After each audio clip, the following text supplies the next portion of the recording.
అనగనగా పరమానందయ్య శిష్యులు. ఒకరోజు రాత్రి వారు బావి దగ్గరకు వెళ్లారు.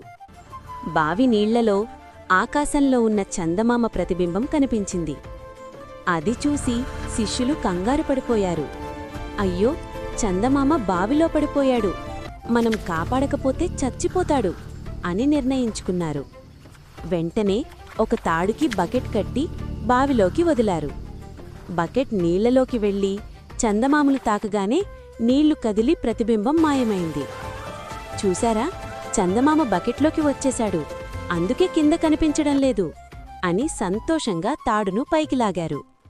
తాడు లాగేటప్పుడు బకెట్ బావి లోపల ఏదో రాయికి తగిలి ఆగింది.